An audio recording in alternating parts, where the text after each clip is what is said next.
So welcome to the SSELA presentation on civics and social studies, specifically around supporting the Civic Seal of Readiness in K through 8 classrooms. My name is Greg Fredricks, and I'm the Regional Coordinator for Social Studies and Blended Learning here at P&W BOCES.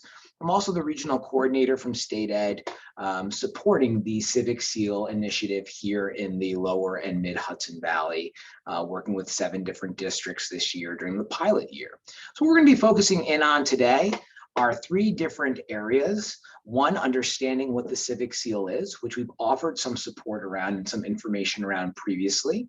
Second, shifting from civic knowledge to civic readiness and the idea that those two occupy different spaces and different domains. And then student engagement through civics, talking about some of the practical ways that civics is reflected within the New York State framework, as well as some of the ways that it's already reflected within SSELA and places where we'll be building out additional resources. I do want to acknowledge that 2 of my colleagues and teammates are joining us today. We have Donna Merla and Linda Brandon. And Donna and Linda, if you'd like to unmute and just say hello, please feel free to do so. Welcome, everyone. Welcome, everyone. I'm here to learn along with you. And I'm sure Linda and Donna, if they have very important points, will feel free to unmute themselves and share those as well. But again, we're glad that you're joining us here today and looking forward to continuing this conversation as more districts join this initiative. The 117 pilot districts from this year, that number will certainly grow in the coming year. So one thing for us to all just be aware of is that even though the Civic Seal has been traditionally kind of pushed out as being primarily a high school initiative, it really is a K through 12 emphasis from the state. Specifically, it has a really direct impact on middle school at the 7th and 8th grade level, where students can actually earn points towards earning the Civic Seal. What frames all of this is the state's desire to really promote civic readiness. And the state defines civic readiness as the ability to make positive differences in the public life of our communities through the combination of civic knowledge, skills, action, mindsets, and experiences. So what this is talking about is the idea that there is a core civic knowledge that we want students to have. We want them to have context through the framework, looking at key ideas and conceptual understandings. We also want them to then apply the practices and standards and put those things into action. And if I do pause from time to time, I apologize, I'm just admitting additional participants. This mindset also does reinforce the idea of moving towards active learning away towards more traditional passive learning. You know, traditionally in some classroom spaces, right, civics is taught as basically information being deposited onto students. Here we want students to take that information, build context around it, help them to make sense of their current experience, and then take educated action to remediate issues that they might see in their community. And their community can be defined as something as small as their family or their classroom space, or something as large as the broader community or New York State, or even global issues. So what I ask you all to do is to spend a moment thinking about civics currently in your classroom space. What you see on this slide right here are the 4 domains that New York State has identified as being critical components to a civic education. And they include civic knowledge, civic skills and actions, civic mindset, and civic experiences. And what I'd ask you all to do is take a moment and in the chat, just share out how some of these things are currently reflected in your classroom space, if you're a teacher, or if you're an administrator, how they're currently present in your district, or how maybe you've observed them in a classroom space. And so I'll give you a minute to go ahead and to drop those into the chat. What does civics currently look like as it relates to the content, standards, and practices that we find in the social studies framework? And please share right in the chat, and I'll verbalize those.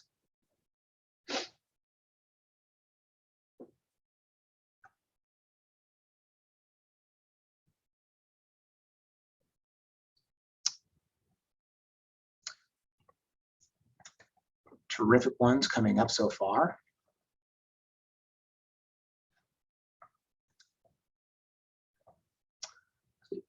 So we got from Gail, knowledge, 4th grade learns about how our government works. Absolutely. So that's certainly the civic knowledge component. From Adam, classroom charters as part of ruler reflect civic mindsets. Absolutely. So empowering young people to play a role, right, in building the classroom experience. And that can start as young as kindergarten with things like morning meetings and empowering young people to make some of the classroom rules. Being aware of current events. Great one, Jennifer, thank you. Gail said current event shares, civic action, service learning. From Dawn and Claire. From Patrick, flag etiquette ceremony, 100%. Jim, ability to have political discussions in class, listening to differences, right? Successful discourse, which is called out specifically in the civic practices. Linda's civic service, community service projects, 7th grade learn about government and weekly current events. These are terrific ones, folks. 4th and 5th graders learn about state, local, and federal government. Having junior achievement in the classroom. They teach economics, classroom concerns, empower students to learn how to express their want and how to bring about change within our community. These are excellent examples, folks. So again, really just wanted to surface here that this is something that already is taking place actively in our classroom spaces. What the state is emphasizing is the idea of really not just teaching this implicitly, but explicitly teasing it out. And the idea that along with the Global 2 regions and the US history regions, that the Civic Seal can be a culminating experience. It can be a measure of a student's full K through 12 social studies experience. So thank you all for surfacing those. Taxes and voting in 2nd grade. Absolutely, Christina. All right, so again, thinking about, right, all of these places where it already does exist, as your districts may consider engaging in this initiative, or if your district's not considering doing this, you can do these things on your own as well, right? Really focusing students on community, empowering them to see that what they're learning in social studies can be turnkeyed practically into the real world. Again, if anyone has any questions as we go through this, please feel free to unmute yourself, or if you have a wondering or something that you want to share. Civics is embedded in all 3 domains of the social studies framework, as we saw in the previous slide. So again, just thinking through this lens, this is something that is reflected in SSELA. When you go to the bottom of a unit, or you go to the bottom of a lesson, right, you can see where the alignment exists in terms of the content, which is the key ideas and conceptual understandings. You can see where it lines up with the standards, and civic citizenship and government is its own standalone standard, right? That's the lens that students are applying there. And then, of course, the civic practices. Civic participation is teased out by the state on a document K through 12, which clearly states what that's supposed to look like at each grade level with high school banded together. And so when we think about things like vertical articulation, civics presents a really, really exciting opportunity for us to do this. It also does tie in very closely with the Regents exams in general. For those of you that aren't as familiar with the Regents exams, the 10th grade Regents exam, the part 3 is an enduring issues essay, which talks about issues that people have faced historically through long periods of time, and those often brought about civic action. And then, of course, the 11th grade Regents, which I'm sure most of you have heard about today, or maybe not, has been canceled for June. The 11th grade Regents actually has a civic literacy and constitutional issues essay. And so again, the state is really bringing that emphasis forward, and you can think about all 3 of those things being connected in terms of honing the lens and honing student practices around really exploring these issues.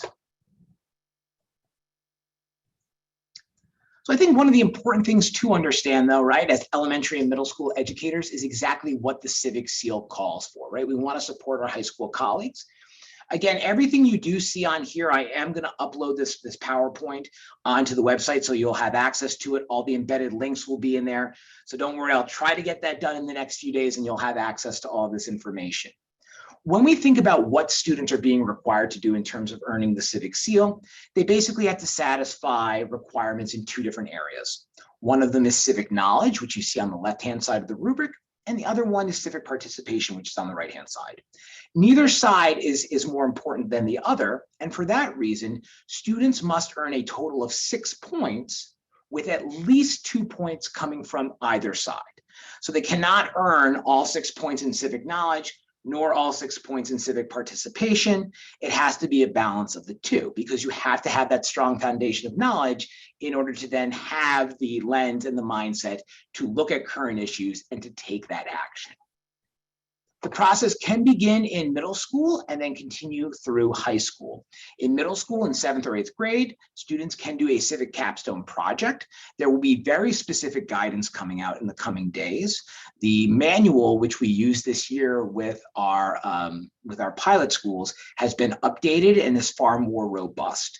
What I can tell you that's really excited about the manual that'll be coming out is that oftentimes when we hear things like the manual was added to, or more details were put in, we think about the fact that it really is going to constrain us. Instead, State Ed has done a really great job about giving exemplars within the new manual while retaining a lot of local control, because districts are supposed to think about their own communities that they serve, and so make this experience specific to their communities while staying to fidelity overall with the rubric. What do districts have to do to be successful here? Or what do we have to do within our own classroom spaces? The first thing you have to do is what you did in the chat. You have to self-audit. And I know audit is sometimes thought of as being a dirty word, right? It makes people break out in sweats, it makes people nervous. But in this case, it means think about the things that you are doing that correspond to what the SSELA is already calling for, or correspond to the guidance documents that I'm going to share from the state with all of you. And then either bring those forward and teach those in a more explicit way, or adjust them so that they do fit into line with what the state's calling for in terms of the practices or content or the alignment of your grade level. And we're going to share out some tools that'll help you with that. Districts will also have to build out committees to administer and oversee the SSEL. This is something that really, if you're a district leader, there has to be administration, guidance, and social studies teachers all in lockstep. Those social studies teachers should be at the level that the SSEL is taking place. So at the middle school level, we'd want to see middle school teachers represented. At the high school level, it would be primarily high school. But there are districts that have incorporated elementary teachers into these committees as well. And I think that's a powerful signal that social studies really does follow a K through 12 arc. Districts will also have to develop rubrics and tracking structures, and additional guidance is forthcoming from State Ed. You also are going to all benefit from the fact that there are districts in all of your regions that have done this. And one of the things that State Ed has asked districts to do is to share.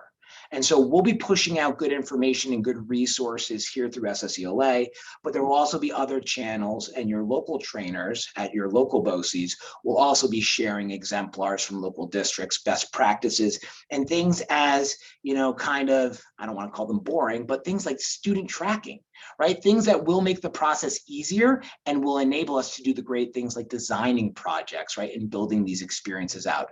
Those are all going to be shared in terms of best practices across the state, and we will filter those all out to you as well. Just a couple of guidance documents that I'm going to share out with you, or places that I would encourage you to go and explore. The first one is the Civic Readiness landing page. This is the place to get the most up-to-date information about the Civic SSEL. So I'll drop that in there for you. There was also a terrific presentation that two of my colleagues, Chrissy Radis and Lisa Pingalski, presented to the Board of Regents last week about some of the great experiences. And so I'm going to share the link to that Regents update with all of you as well, especially if you maybe are in a district where you want to get people excited about it. This shows kind of what the possible is. And then for our K through 4 teachers, and I will bring these up in a moment, here is the elementary civic guidance document. And then here is the intermediate 5 through 8 guidance document as well. And all of these are available on that initial landing page. So what I'm going to do for a second is I'm just going to pop myself out of this presentation. We'll come back to it in a moment. I'm just going to show you a few of the things that I just popped into the chat. This is the Civic Readiness Initiative landing page.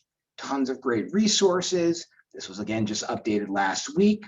If you are a district that is interested in applying, this gray box in the right-hand corner of the screen gives you the directions on how to do that. And districts do have until August 1st to apply.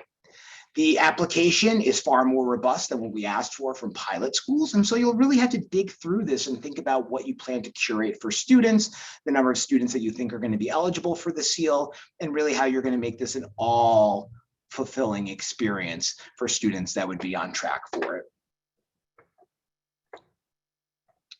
This is the presentation that Christy and Lisa gave last week. Again, really highlighting some different work that was done by districts down in the New York DOE and then upstate in the CAP region as well. So again, thinking about what's possible. There is also an embedded YouTube link where you can actually watch some of the students and teachers present to the Board of Regents as well.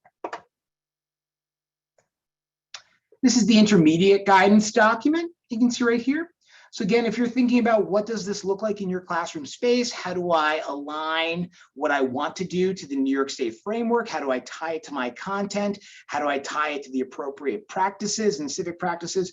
This is a great one-pager or two-pager in this case, which really talks about some really foundational, concrete ways that you can bring those 4 different domains forward in your classroom. And you probably are already doing many of these. So again, this is a great document to share out with colleagues just to build their knowledge around what the Civic Seal looks like from grades 5 through 8. And then for grades K through 4, there's this accompanying document as well. So again, these just kind of tease out and generally show us where there are connections that already exist with civics within the framework, within the content standards and practices. But again, a tool that you can share out as you think about your own current practices and engage in a little bit of that self-audit. Next document I'm going to pop into the chat, and then we'll go back to the slideshow, is something that I know many of you have seen before in a much larger form. But what this is right here, and hopefully Google will cooperate, and it is, these are what I like to call the sub-practices of the civic practice teased out across grade levels. So I'm going to share this in the chat. And that links directly to my Google. I'm going to bring it up so that you can all see it. It's not going to look very pretty on the screen. If you really want to see this in all of its glory, it prints out an 11 by 14 paper really nicely. This is something that we've done for all 6 of the social studies practices. It's something that we built here at P&W BOCES. We didn't invent all the components you see in here. These are just things that we've distilled out of the K through 8 framework and the 9 through 12 framework. The way that this works is across the top, you can see the grade levels.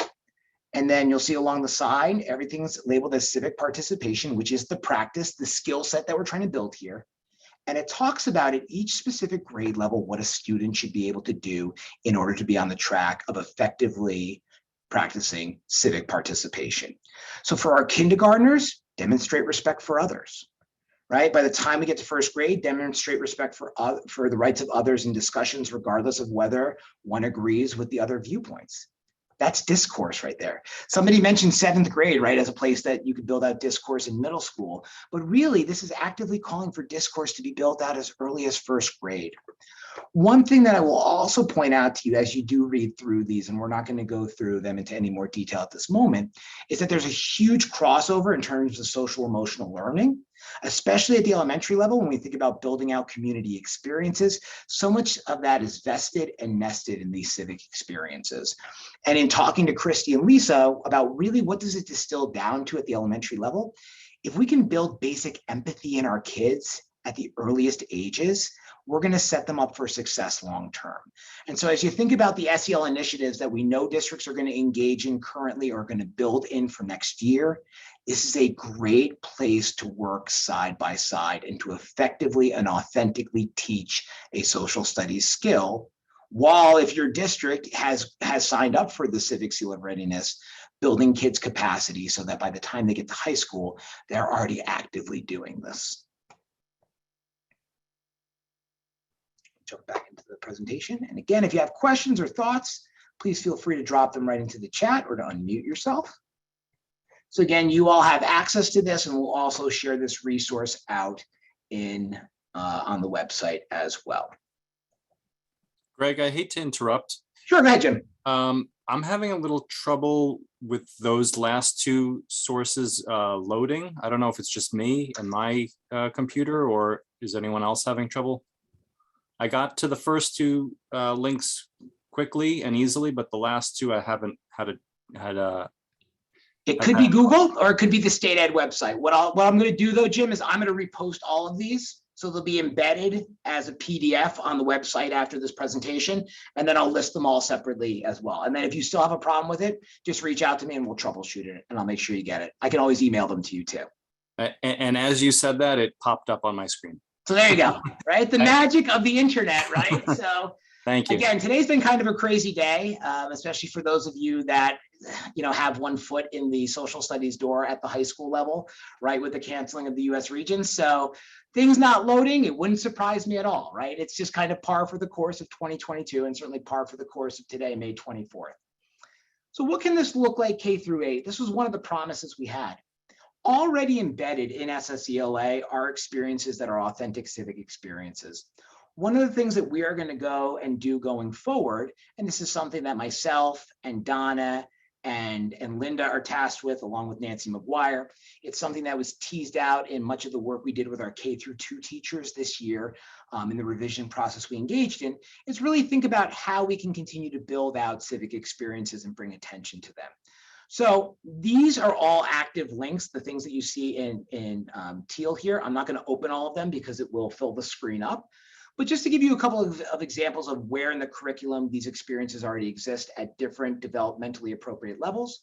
In kindergarten, right, we have the ability for students to create classroom rules, which somebody had mentioned before, which is also part of Yale's ruler approach, and that can be done in morning meeting. In first grade, the idea of interviewing the principal as a class to understand their role and responsibilities, right? So giving students the idea that that is the community leader, the broad school community leader, but that as a leader, you also have responsibilities to others, and thinking through that with our kids. In second grade, we have the cookie activity, which can be expanded out to build in student debate with an emphasis on respect based on which cookie they choose, right? So again, discourse can be around things that don't have to necessarily be controversial, especially at the earliest grade levels. And so debating what cookie is best is a great way to get kids to realize that they do not have the only opinion in the world that matters. In third grade, examining access to education around the world as a civic issue, right? Education is an issue that is prevalent. It's an enduring issue that continues to be access to it, that continues to challenge many countries and continues to exist in places here in the United States as well. Fourth grade, the idea of letter writing to local or state leaders around a civic issue. And there are templates in SSELA which help that. In fifth grade, there's a great case study of civic action by the Inuit to gain their sovereignty, right? So looking at actual examples of people standing up for what they're trying to do. And we have a question in the chat, and I'll come back to it in 1 second. Sixth grade, we're looking forward to possibly building out an enduring issues project mirrored after the civic research project. And so the idea being starting to get students to think about what they'll be seeing in global, but making it developmentally appropriate for sixth grade. In seventh grade, a civics research project focusing on constitutional issues, which is also being built out. And then in eighth grade, the middle school capstone project. Now, those are all marked off as coming soon because we are waiting for the finalized guidance from the state. There is a document that does exist, right? The manual, the new updated manual is about 110 pages long, but it hasn't been released yet for public consumption. Once we have that released, right, and once we have the blessing of the Board of Regents, then we can take that information and we can develop developmentally appropriate projects at those grade levels that will mirror experiences students might see at a later grade level. This also does bring in the opportunity for PBL. Project-based learning we know has tremendous value. All right, we know that it allows us to sequence learning over time and allows students, right, at all different entry points to access education and to demonstrate their individual knowledge. And so there's going to be lots of opportunities with that. So let me go to the question real quick because it was a detailed one. What is the timeline for the seal? What is the pilot period and when is full implementation expected? So the pilot will wrap up on June 30th. And the timeline for the new seal, districts can sign up right now. They can sign up right now. The deadline is August 1st. It's a rolling admissions process until then. All districts do have to apply for this year, including the pilot districts, because they're basically signing up for something that's a little bit more robust. Some districts are waiting for that guidance document to be released. And again, it should be coming down from the state soon. And does full implementation mean optional participation, or is it expected the district must offer the seal? So a district could, I guess, technically do all of these things, but I think that we also want to acknowledge when young people do powerful things. And so I'll be honest, I'm going to walk over here for a second and I'll show you. The seal is a sticker. but it's what the seal stands for that really does matter. And so while this is really just the sticker that's going to get affixed onto a student's Regents diploma, it's more the idea of celebrating and acknowledging what they do. And so, yes, I would say that if a district was going to undergo all of this work, we would want this to be a culminating experience. I think this offers exciting opportunities, like when we think about things like science fairs, we can have civics fairs. It's also tremendous public relations at a time when social studies and critical thinking and the exercise of civics, right? Because civics operates on all ends of the political spectrum. When all of those things are under attack, this is a way to show communities that we're empowering young people to make up their own minds, their own decisions, to gravitate towards issues that they're passionate about, and to enable them with the tools to do so. And so that is one thing, and that is a caveat that I will tell districts. One of the things that I think that you all need to be aware of is that students will sometimes choose difficult topics.